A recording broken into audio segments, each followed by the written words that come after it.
tichida kutendai mhuri yeZimbabwe nesapoti yamunoramba muchitipa yamunopa paSaint TV. Aiwa, kubva patakatanga kuteverera nyaya yemudzimai anonzi iye Esnita Chivenge. Aiwa, nhasi mufaro wangu wakanyanya wakapetwa nekuti tina sisi vaEsnita Chivenge vanonzi ivo Esnat Chivenge. Handiti aiwa, ndinogamuchirai pazuva ranhasi kuno kuHarare. Vanzvadzi makadii zvenyu? Aiwa, tinopo edu makadiwo. Aiwa, tinofara. Mafamba sei kubva kwaMutare? Ndafamba hangu zvakanaka. Handiti?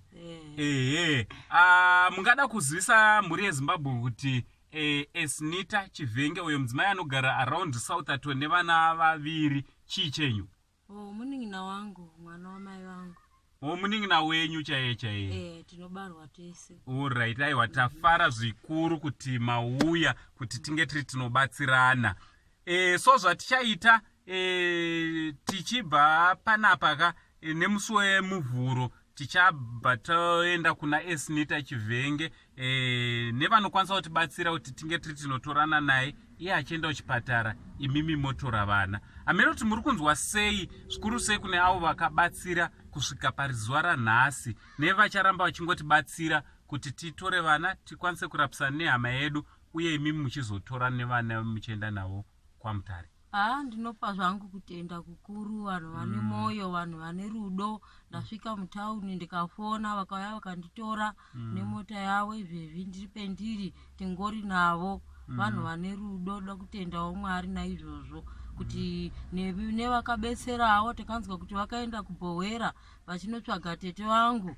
Ifiwo yese yaishanda iyoyo, vanhu vane moyo, vane rudo, nokutendai chaizvo. Ndasvika mukoma Kwalapi, Sisinotani, Brighton Chivenge, Brian Chivenge, Siusiso kuPlumtree. Ndasvika ndinavo vanhu vari kubatsira Esnita Chivenge. Ndoda kutenda Mwari kuti ngavarambe vaine moyo iwoyo, nevanobetsera vacho varambewo vaine moyo unobetsera kusvika mwana wamai angu aita zvakanaka. Aiwa, tinotenda. Saka garai makangogadzirira kuona kusvika tabetserana nehama yedu kusvika pekupedzisira. Tinokuvimbisai kuti aiwa, tichabetserana nekugona kwedu kwose. So mhuri yeZimbabwe tichingoramba tidzoka kwamuri kuti mimi ndimi simba redu, nekuti simba rehove riri mumvura. So mvura yedu ndimi.